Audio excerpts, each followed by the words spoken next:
There is a moment in every chosen life when silence becomes more powerful than speech, when restraint becomes stronger than revelation, and when wisdom is proven not by what you say, but by what you refuse to say. Many people lose divine momentum not because they lack faith, prayer, or calling, but because they talk too much about what God told them to protect. If you are chosen, not everyone is meant to hear everything. Some truths are sacred, some processes are private, some victories must be incubated in silence before they can be celebrated in public. This message is not about fear, secrecy, or pride. It is about spiritual intelligence, because the chosen are not only selected, they are stewarded. And stewardship begins with knowing what must never leave your mouth. There are seasons when God deliberately removes your voice so he can amplify your destiny. People often think being chosen means being loud, visible, and constantly validated. But in reality, being chosen often means being hidden, misunderstood, and quiet. Heaven moves differently than crowds. God does his deepest work in secrecy, not in noise. When you learn this, you stop explaining yourself, you stop defending your path, you stop announcing what is still forming, and you begin to protect what heaven has entrusted to you. Because not everyone clapping for you is safe, and not everyone listening to you is for you. Silence is often misunderstood as weakness, fear, or lack of confidence, but for the chosen, silence is one of the most powerful spiritual weapons God provides. In a world that celebrates noise, self-promotion, and constant explanation, the chosen are taught a different language, the language of restraint. Silence is not the absence of power, it is the presence of control. When God chooses someone, he does not only give them a calling, he also gives them the wisdom to protect that calling. And one of the primary ways that protection manifests is through silence. Silence keeps you aligned with God rather than with people. The moment you begin explaining yourself to everyone, you shift your focus from divine approval to human validation. Chosen ones learn early that approval from people is unstable, but alignment with God is unshakable. When you stay silent, you allow God to speak on your behalf. You allow your life, your consistency, and your fruit to answer questions that words never could. Silence prevents you from arguing with those who were never meant to understand you in the first place. Some explanations weaken you because they pull you down to conversations God never invited you into. Silence also protects your emotional and spiritual energy. Every time you explain your intentions, your struggles, or your plans to the wrong person, you leak strength. Chosen ones carry heavy assignments, and energy must be conserved. Silence acts as a filter. It keeps your strength focused rather than scattered. Many people are tired not because they're doing too much, but because they are talking too much to the wrong audience. Silence allows you to move forward without constantly looking back to see who approves, agrees, or applauds. There is a spiritual authority that develops in people who know when not to speak. Authority is not built by volume, it is built by depth. When you speak less, your words carry more weight. People listen differently when you don't speak all the time. God often trains the chosen in seasons of quietness, so their voice will later carry authority rather than noise. Even Jesus did not respond to every accusation. He understood that some silence is more powerful than any defense. When God is your defender, silence becomes a shield. Silence also exposes motives, both yours and others. When you stop explaining yourself, people reveal their true intentions. Those who genuinely support you remain, while those who needed information to control or criticize you become uncomfortable. Silence removes unnecessary relationships and strengthens the right ones. The chosen don't need many voices around them. They need the right ones. Silence helps God separate connections that are draining from those that are destiny aligned. Another reason silence is a weapon is because it confuses the enemy. The enemy studies patterns, words, and reactions. When you speak too much, you give the enemy insight into your fears, plans, and weaknesses. Silence removes that access. It keeps your next move hidden until God executes it. Many battles are lost not in action, but in conversation. The chosen learn to fight some wars without saying a word, trusting that God sees, God knows, and God responds. Silence also cultivates humility. When you don't announce everything God is doing in your life, you stay grounded. You remember that favor is a gift, not a trophy. Humility keeps the anointing flowing. Pride interrupts grace, but silence preserves it. The chosen understand that God elevates those who don't need to announce their elevation. When you stop trying to be seen, God ensures you are positioned. Most importantly, silence strengthens your dependence on God. When you cannot explain your season to others, you are forced to lean into God for understanding, peace, and reassurance. Silence deepens prayer. It sharpens discernment. It builds trust. The chosen learn that God does his greatest work in quiet places, in caves, prisons, deserts, and hidden rooms. Silence is where identity is formed and destiny is refined. In the end, silence is not about hiding who you are. It is about honoring what God is doing in you. It is the discipline of knowing that not everything needs commentary and not everyone needs clarity. When the chosen embrace silence, they move with confidence, not confusion. They walk forward without needing permission. And when they finally speak, their words carry authority, impact, and truth because they were first shaped in silence. Not everyone deserves access to your vision, especially when that vision was placed in your spirit by God and not formed by human imagination. Vision is sacred. It is not an idea you casually picked up. It is an assignment entrusted to you. When God reveals vision, he is not inviting a committee for discussion. He is calling you into obedience. The danger begins when you expose divine vision to people who lack spiritual capacity, emotional maturity, or genuine alignment with your calling. What they cannot carry, they will question. What they see and not understand, they will criticize. And what they cannot see for themselves, they will try to shrink to the size of their own limitations. Vision is fragile in its early stages. Just like a seed planted in the ground, it must remain covered until it develops roots strong enough to survive exposure. When you tell everyone what God has shown you, you pull the seed out of the soil too early. Instead of nurturing it with faith and obedience, you expose it to opinions, doubts, and discouragement. Many visions die not because God failed, but because the carrier spoke too soon. The chosen learn that silence around vision is not fear, it is faith. You protect what you believe in until it is strong enough to stand on its own. People often want validation more than obedience. Sharing vision prematurely is sometimes a subconscious attempt to seek confirmation from others instead of trusting God. But vision does not need applause to be real.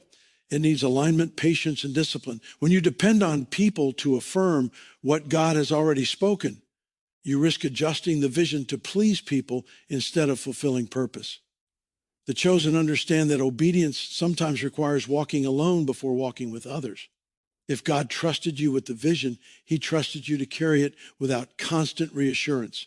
Another reason not everyone deserves access to your vision is because vision attracts spiritual resistance. The moment you speak it aloud, you activate attention in realms you are not prepared to fight yet. Not everyone listening is rooting for your success. Some people smile while secretly hoping you fail. Others unconsciously project their fears onto your future. Even well-meaning people can damage a vision by speaking negativity disguised as concern. When you guard your vision, you limit unnecessary warfare. You give God space to work without interference. Visi on also requires timing. A word spoken at the wrong time can be as harmful as a word never spoken at all. God reveals vision in layers, not all at once, and he releases it in stages. When you speak the full vision before God releases the season, you create pressure that can exhaust you. You begin to feel rushed, anxious, and burdened by expectations that were never meant to exist yet. Silence keeps you aligned with divine timing rather than human urgency. It allows you to grow into the vision instead of trying to perform it. There is also a responsibility that comes with hearing vision. When you tell someone your vision, you give them influence over how you perceive it. Their response can either strengthen your faith or weaken it. If they doubt it, you may begin to second guess what God clearly spoke. If they misunderstand it, you may waste time explaining instead of building. If they envy it, you may face opposition you didn't need. The chosen are careful because they understand that vision is not information. It is revelation. Revelation must be honored, not broadcast. Guarding vision is an act of maturity. It shows that you trust God more than opinions.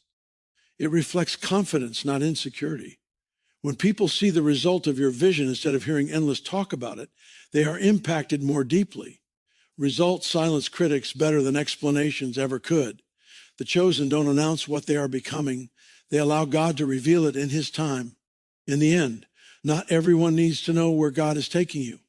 Some people are only meant to meet you along the way, not at the destination. Vision is for the carrier first, not the crowd. When you learn to guard what God showed you, you preserve your faith, protect your momentum, and honor the trust God placed in you. And when the vision finally manifests, it will speak louder than anything you could have said. Vision revealed too early becomes vulnerable, not because the vision is weak, but because the environment is unprepared to handle it. God never reveals vision to impress others. He reveals it to prepare the carrier. When a chosen one speaks before the vision matures, they expose something sacred to forces that were never assigned to nurture it. The problem is not that people hear the vision, but that they hear it without the grace, timing, or understanding required to protect it. What is meant to inspire you can easily become a point of attack when it is spoken too soon. Every God-given vision begins as a seed, and seeds are designed to grow underground before they ever break the surface. In the dark, unseen place, roots develop strength, direction, and resilience. When you expose vision too early, you interrupt that process. You begin measuring the vision by people's reactions rather than God's promise. Their doubts can make you doubt. Their laughter can make you hesitate. Their skepticism can cause you to shrink what God intended to expand. Many chosen ones didn't fail because they lacked ability. They failed because they allowed premature exposure to weaken their confidence. Premature exposure also invites unnecessary spiritual resistance.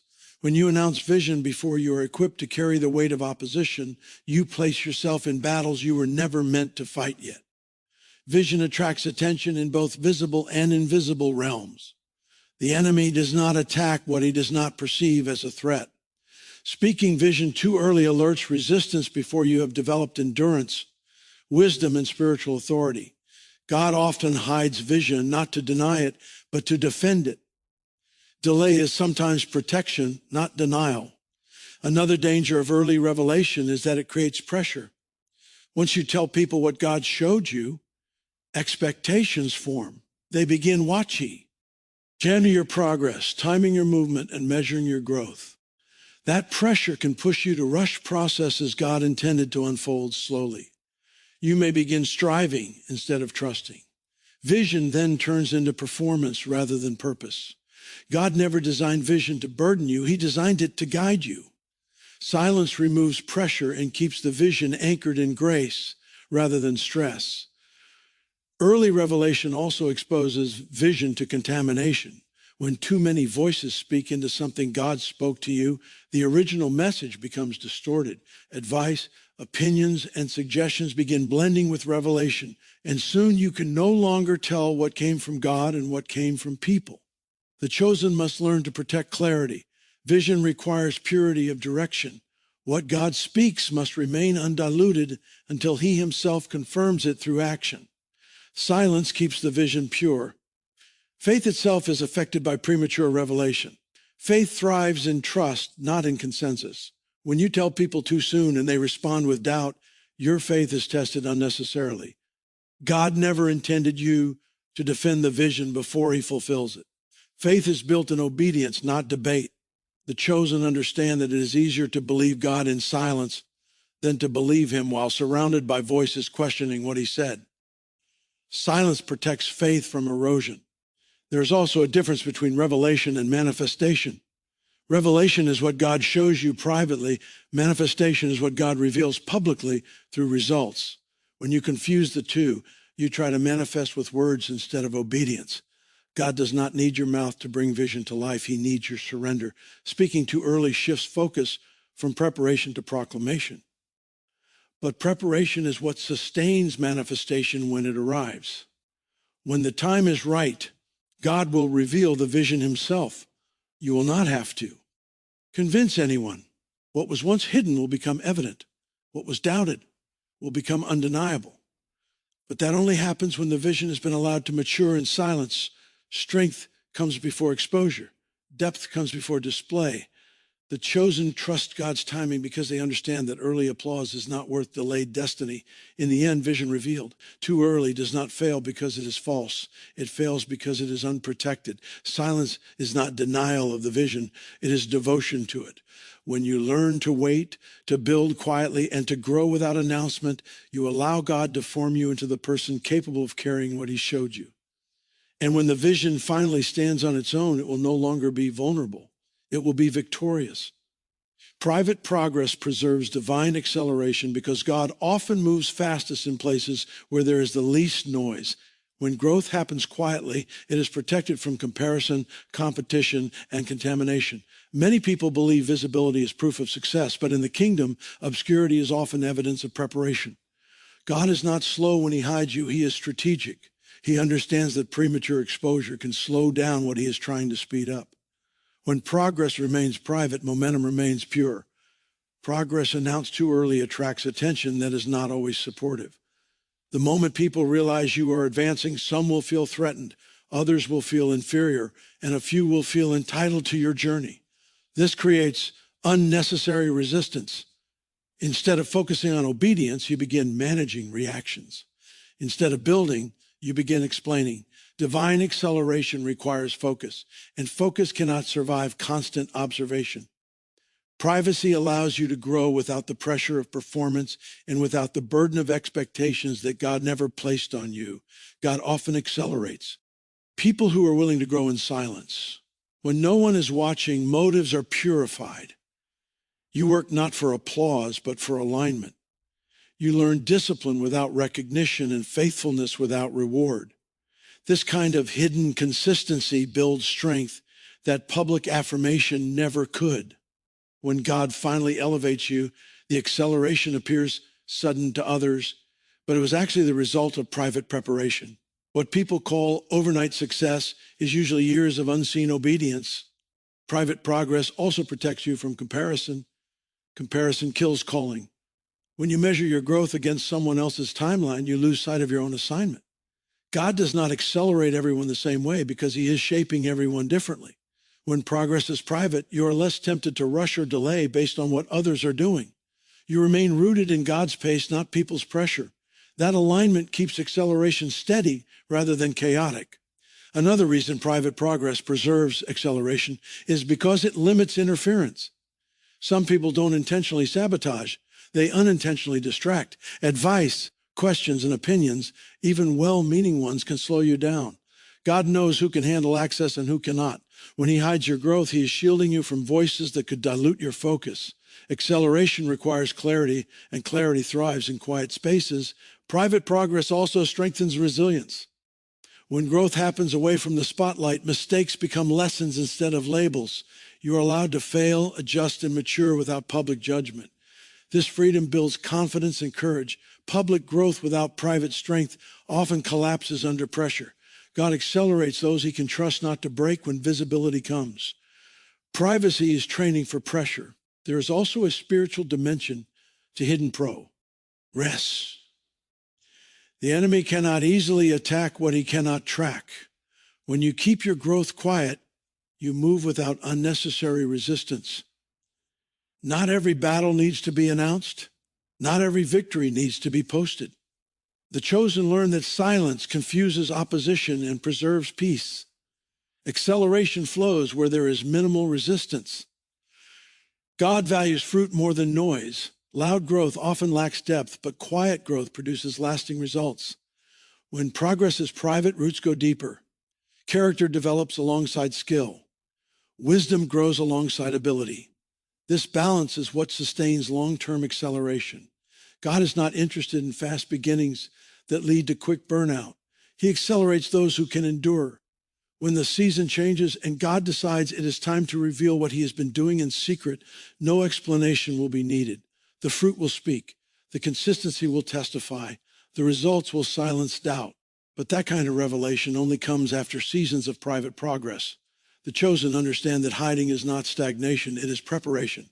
And when God accelerates someone who learned to grow quietly, nothing can stop the momentum he releases. Spiritual battles must be shared selectively because not every ear is safe and not every heart is equipped to handle the weight of what you are fighting. Chosen ones carry a level of warfare that often cannot be explained without being misunderstood. When you speak about your battles to the wrong people, you do not gain relief, you multiply vulnerability. Some people listen without discernment, And instead of covering you in prayer, they spread concern, fear, or judgment. Others may not intend harm, but their lack of spiritual maturity turns your confession into your exposure. There is a difference between seeking support and seeking sympathy. Chosen ones are not called to broadcast their struggles. They are called to steward them wisely. When battles are shared without discernment, they can become labels. People begin to identify you by what you are fighting instead of who God says you are becoming. A temporary season of warfare becomes a permanent narrative in the minds of others. God may be refining you, but people may begin defining you by your lowest moment. Selective sharing protects your identity while God completes his work. Spiritual battles also require spiritual covering, not casual conversation. Not everyone who listens knows how to pray. Some know how to worry, speculate, or interfere, but they do not know how to intercede. When you share deep battles with shallow support, you feel more drained instead of strengthened. The chosen must learn the difference between people who can listen and people who can lift. Wisdom is knowing who can handle the weight of your truth without dropping it or distorting it. Another danger of oversharing spiritual battles is that it invites unnecessary spiritual resistance. Words carry power. When you speak your struggles openly, especially without faith and discernment, you can magnify the problem rather than the promise. Constantly talking about the battle keeps your focus on the fight instead of on God's faithfulness. Silence, paired with prayer, shifts your attention back to the source of victory. God does not require you to narrate your pain in order to heal it. Selective sharing also protects you from discouragement. When people hear about your battles, some will project their own fears onto your situation. Their responses may sound like concern, but their words can weaken your faith. Statements filled with doubt, caution, or negativity can plant seeds that God never intended. The chosen must guard their inner world fiercely, especially during seasons of warfare. Faith is fragile under constant doubt, and silence helps. Preserve it. There is a reason Jesus chose specific people to walk with him in moments of deep struggle. Even he did not expose his inner battles to everyone. This was not secrecy, it was wisdom. If Jesus modeled selective vulnerability, the chosen must learn the same discipline. Strength does not mean isolation, but it does mean discernment. God will always provide a few safe voices, mentors, intercessors, or trusted spiritual companions who are equipped to cover you rather than consume you. Selective sharing also teaches dependence on God. When you cannot explain your battle to everyone, you are driven deeper into prayer. Silence becomes a sacred space where God speaks, heals, and strengthens. Instead of managing people's reactions, you focus on God's response. This deepens intimacy and builds resilience. Many breakthroughs are born in quiet prayers, not public conversations. In the end, spiritual battles are not meant to be hidden forever, but they are meant to be handled carefully. Testimonies come after victory, not during the fight. What you share during the battle should be limited to those assigned to help you win it. The chosen understand that discretion is not denial, it is discipline. By sharing selectively, you protect your faith, preserve your strength, and allow God to fight for you without unnecessary interference.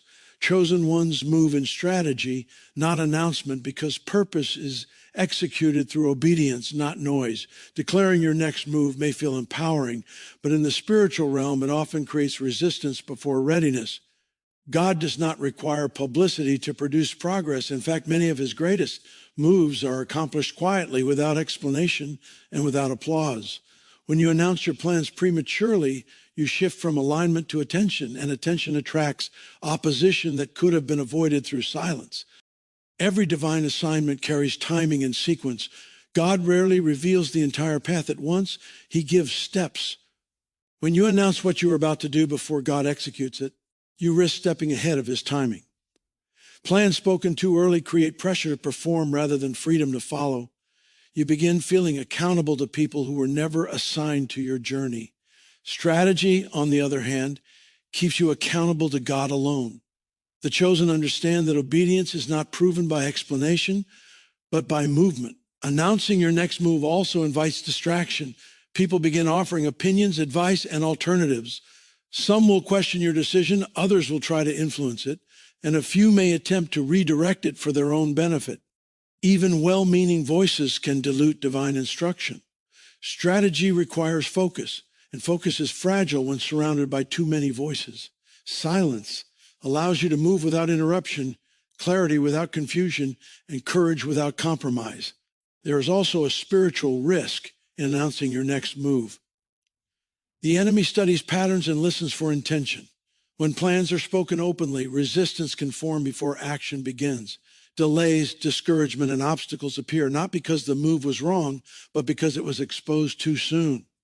God often hides his strategies until the moment of execution to ensure victory. When you move quietly, you reduce unnecessary warfare and preserve momentum. Strategy builds confidence rooted in God rather than in validation.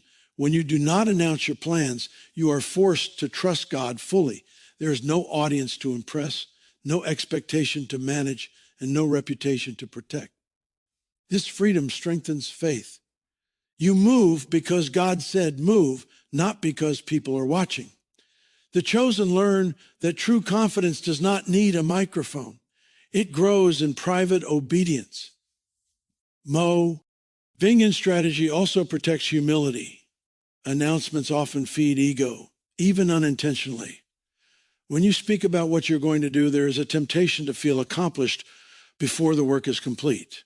Strategy keeps you grounded. It keeps you working rather than talking. God honors those who let results speak louder than intentions. Completion carries more authority than intention ever could. Another benefit of moving quietly is adaptability. When plans are not publicly announced, God can redirect you without embarrassment or pressure. You are free to adjust without explaining why something changed. Public plans create public expectations, and those expectations can trap you in paths God is trying to refine. Strategy allows flexibility. It gives God room to lead step by step rather than locking you into premature declarations. When the chosen move in strategy, results arrive without debate. People may be surprised, but they are not confused. The outcome speaks for itself. There is power in letting God reveal what he has done rather than trying to explain what you are about to do. Silence creates space for God to act decisively and unmistakably. In the end, chosen ones are not called to announce their future. They are called to walk into it. Strategy preserves peace, focus, humility, and momentum. What God ordains does not need advertisement. When you move quietly with him, victory comes without unnecessary resistance, and progress unfolds exactly as God intended. Favor must be honored, not advertised, because favor is not a badge of superiority, but a responsibility of stewardship. When God places favor on a chosen life, it is not meant to elevate ego. It is meant to advance purpose. Favor is fragile in the presence of pride and powerful in the presence of humility. The moment favor is announced for attention, it begins to lose its protective covering. God resists pride, but he multiplies grace where humility lives. Favor speaks a language that does not require explanation. Doors open, opportunities align, and help arrives in ways that cannot be manufactured.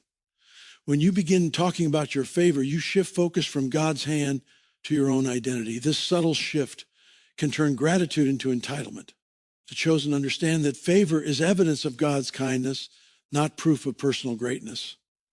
Silence keeps the heart grounded and the spirit grateful. Advertising favor also changes how people respond to you. Some will admire, but many will resent. Favor exposes insecurities in others, even unintentionally. When people sense you are favored, reactions shift. Support can turn into suspicion, celebration into comparison, and admiration into envy. None of this is necessary. When favor is honored quietly, it is allowed to work without provoking unnecessary tension. God knows how to elevate you without you needing to announce it. Another danger of advertising favor is that it invites spiritual attack. Favor attracts attention not only from people, but from opposition. The enemy studies what is highlighted. When favor is publicly emphasized, it can become a target. God often protects favored individuals by hiding them during seasons of increase. What is concealed is preserved. The chosen trust God to reveal favor in his time, knowing that premature exposure invites resistance. Honoring favor means recognizing its source. Favor is not earned, it is granted. When you understand this, boasting becomes impossible. Gratitude replaces comparison. Worship replaces explanation. Silence becomes an act of reverence. The chosen honor favor by remaining obedient, teachable, and dependent on God. They do not confuse favor with immunity. They understand that favor requires faithfulness to sustain it. Favor also carries respo, its ability. It opens doors, but character determines how long those doors stay open. When favor is advertised without maturity, it can accelerate exposure before character is ready. God often allows favor to operate quietly while he builds integrity beneath it. Public favor without private character leads to collapse. Silence gives God space to shape you before spotlight finds you. Another reason favor should not be advertised is because it can distort relationships. People may begin approaching you for access rather than authenticity. Some will draw near for what you have rather than who you are. When favor is quiet, relationships remain pure. You can discern who values you versus who values the benefits surrounding you. The chosen guard their hearts by guarding what they reveal. When favor is honored rather than advertised, God defends it. You do not need to justify why doors open for you. You do not need to explain why opportunities came your way. God's approval requires no explanation. Silence allows him to speak through results, consistency, and fruit. What God endorses does not need defense. In the end, favor is most powerful when it is invisible.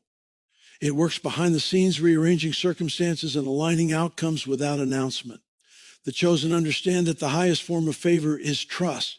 God trusting you to carry blessing without becoming boastful. When you honor favor with humility, God ensures it remains unmistakable, undeniable, and unstoppable. Isolation is preparation, not punishment, because God often separates the chosen in order to strengthen them, not to harm them. When isolation begins, many assume something is wrong, that they have failed, or that they are being rejected. In reality, isolation is often a sign that God is doing something precise and intentional. Before public assignment comes private formation. God removes distractions so he can develop depth. What feels like loneliness is often divine focus at work. Isolation creates space for clarity. When voices are reduced, God's voice becomes clearer. In crowded environments, calling gets diluted by opinions, expectations, and comparisons. God knows that the chosen cannot hear him clearly while surrounded by constant noise. Isolation is not about abandonment. It is about alignment. It removes competing influences so direction becomes unmistakable. In solitude, the chosen learn to recognize God's leading without confusion. Another purpose of isolation is character development. Public settings often reward performance, but isolation reveals authenticity. When no one is watching, motives surface, pride is confronted, insecurity is exposed, dependence shifts from people to God. This inner work is necessary because gifting can attract attention, but only character can sustain assignment. God isolates not to delay you, but to prepare you for the weight of what is coming. Isolation also builds emotional resilience. When support systems are reduced, strength is discovered. The chosen learn how to stand without constant affirmation. They develop confidence rooted in identity rather than approval. This resilience becomes essential later because public seasons bring criticism alongside praise. Those who were strengthened in isolation are not easily shaken when visibility comes. There is also a spiritual sharpening that occurs in isolation. Without distraction, prayer deepens, discernment sharpens, sensitivity to God increases. Many of the strongest spiritual breakthroughs occur in seasons of withdrawal. Throughout history, God has used isolated moments, deserts, caves, prisons, to prepare individuals for significant impact. Isolation strips away dependence on comfort and replaces it with reliance on God's presence. Isolation separates a sign, meant from attachments. Some relationships cannot go where God is taking you, not because they are bad, but because they are seasonal. God removes certain connections to prevent emotional ties from hindering obedience. This separation can be painful, but it is purposeful. The chosen learn that obedience sometimes requires distance and growth sometimes requires release. Another function of isolation is focus. When distractions are minimized, energy is concentrated. The chosen can develop skills, strengthen discipline, and refine vision without interruption. Isolation is not inactivity, it is incubation. What God is forming in private is powerful and precise. When the season ends, the result is not confusion but clarity. Isolation also teaches trust. When familiar support fades, the chosen must learn to trust God's timing and process. This trust becomes foundational. Without it, public assignment would collapse under pressure. God isolates those he plans to use greatly because he knows they must first be anchored deeply. In the end, isolation is not a sign that you are forgotten. It is evidence that you are being prepared. God never isolates without intention. What feels like silence is often shaping strength. What feels like separation is often divine positioning. The chosen who embrace isolation instead of resisting it emerge with clarity, humility, resilience, and authority, fully prepared for the season God is about to reveal. Divine timing is protected through restraint because what is spoken too early can disrupt the sequence God has designed. Timing matters in every assignment, every vision, and every season. A word spoken at the wrong moment can create confusion, pressure, or even opposition. God works with precision, and part of that precision involves controlling when revelation, action, and communication are allowed to be shared. Restraint is not silent, born of fear. It is obedience, born of wisdom. Understanding that what God allows to remain hidden today will be revealed in the perfect season tomorrow. Restraint protects the integrity of your calling. When you reveal what is not yet ready to be revealed, you risk shaping it according to public expectation rather than divine instruction. People may misunderstand, misinterpret, or judge before they see the fulfillment. God wants the chosen to move in alignment with him first, allowing the process to mature before it is broadcasted. This kind of restraint ensures that what is eventually revealed carries authority, clarity, and impact. The chosen understand that timing and revelation go hand in hand. Speaking too soon often delays results rather than accelerates them. Another reason restraint is essential is that it preserves faith. Faith thrives when it operates in trust rather than explanation. When you feel compelled to explain your next step, your struggles, or your vision prematurely, you shift reliance from God to human approval. This can create anxiety, doubt, or impatience. By practicing restraint, the chosen maintain focus on God's guidance, trusting that the right word at the right time will carry greater influence than any premature announcement. Patience is a spiritual discipline, and restraint is its most visible expression. Divine timing is also protected through restraint because it guards against unnecessary opposition. Not everyone who hears your plans or vision is aligned with God's purpose for your life. Some will envy, some will criticize, and some will attempt to obstruct your path intentionally or unintentionally. When you keep your plans within the boundaries of divine timing, you limit exposure to these distractions. Restraint becomes a protective measure, keeping your focus, momentum, and energy intact until God orchestrates the right moment. NT for revelation. Restraint also strengthens the authenticity of outcomes. When results are revealed in their appointed time, they speak for themselves. People witness fulfillment rather than speculation, accomplishment rather than intention. God's timing ensures that what is revealed cannot be misattributed to human effort alone. The chosen learn that silence and restraint are not about hiding power. They are about allowing God's hand to be fully visible when the season arrives. Another aspect of timing and restraint is the cultivation of wisdom. Knowing when to speak and when to remain silent is a mark of maturity. Impulsiveness can derail progress, while strategic restraint preserves alignment with God's purpose. Each moment of patience, each pause builds discernment. The chosen are often tested by their ability to remain quiet, to wait, and to trust that God's timing surpasses human expectation.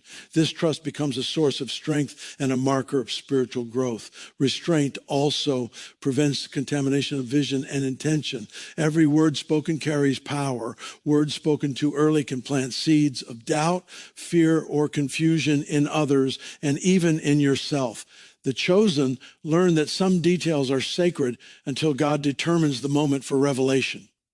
When divine timing is respected, the original purpose remains pure and the intended impact is maximized. Restraint maintains clarity and preserves the essence of what God has spoken. In addition, restraint teaches the chosen patience in the face of anticipation. Desire for recognition, results, or validation can tempt individuals to speak prematurely. However, God values obedience over impatience.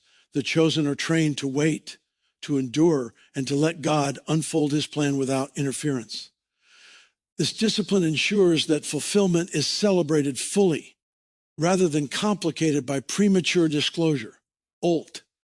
Ultimately, divine timing protected through restraint demonstrates trust, obedience, and spiritual maturity. What God delays is not denial. What he withholds is preparation.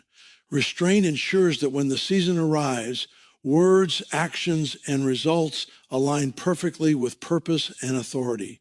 The chosen understand that speaking too soon can undo months of preparation while waiting for the appointed time allows destiny to manifest fully and powerfully. Silence and restraint are not passive. They are active strategies for preserving divine timing, securing victory, and ensuring that God's will is accomplished without compromise. What is built in silence cannot be destroyed by noise, because strength, character, and destiny that develop away from public scrutiny are fortified against attack. The chosen understand that not every victory needs to be announced, and not every breakthrough needs to be broadcast. God works in hidden places, shaping hearts, refining character, and developing strategies before the world ever witnesses the result. Noise, whether criticism, jealousy, or distraction, has no power over what has been established in obedience, faith, and patience. Foundations laid in private are resilient, impervious to the opinions and interference of others. When you move quietly, your energy is protected. Every conversation, explanation, or justification drains spiritual, mental, and emotional power. Chosen ones conserve their strength by focusing on God's instructions rather than public perception. The enemy cannot dismantle what he cannot predict or control. Noise affects the unprepared because they build invisibility without substance. But those who work in silence build depth alongside progress, making their eventual impact unstoppable. What is built in quiet carries weight. It carries authority. It carries undeniable proof that God was orchestrating every step. Silence also safeguards your vision and purpose. When others know too much, opinions and interference can creep in, subtly steering you away from God's plan. Hidden growth allows the chosen to mature without distraction or distortion. Every step taken in private builds confidence, faith, and skill. By the time public recognition arrives, preparation has already produced mastery, and results speak for themselves. The chosen learn that public acknowledgement should follow private diligence, not precede it. Private development also cultivates humility and character. Growth that occurs under scrutiny often fosters pride or impatience.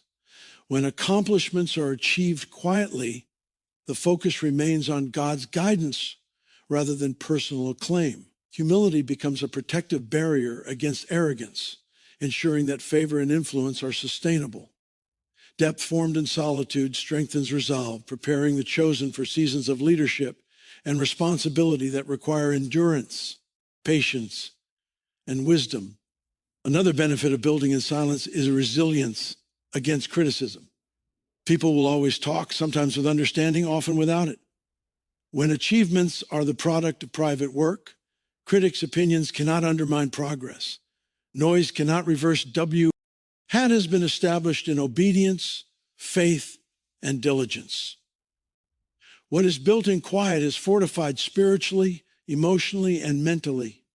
The chosen recognize that enduring noise is easier when their foundation is strong and their confidence rests in God rather than human validation. Hidden preparation also allows God's timing to dictate revelation. When everything is ready, public impact is maximized. Sudden results, which appear effortless to onlookers, are actually the outcome of consistent, unseen effort. Silence ensures alignment with divine strategy. Those who build quietly are often elevated suddenly and decisively, and their impact cannot be contested because it is rooted in authenticity, preparation, and divine orchestration. In essence, building in silence is about stewardship, discipline, and trust. It is the understanding that everything sacred must be protected until it is fully matured. It is the realization that exposure before readiness invites distraction, opposition, and compromise.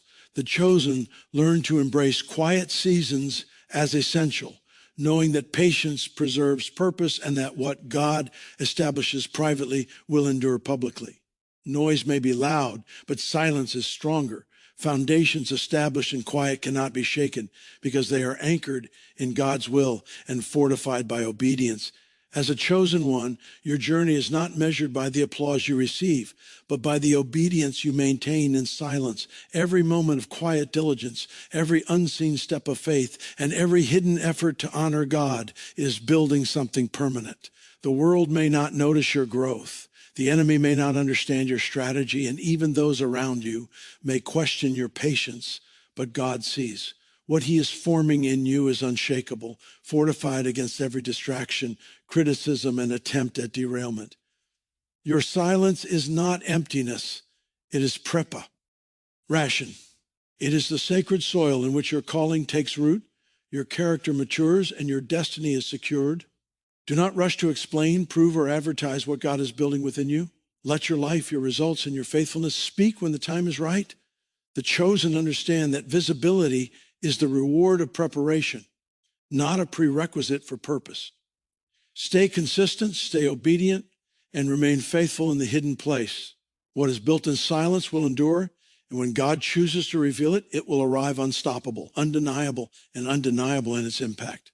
Trust the process, embrace the quiet, and walk forward knowing that your private obedience is shaping a public destiny.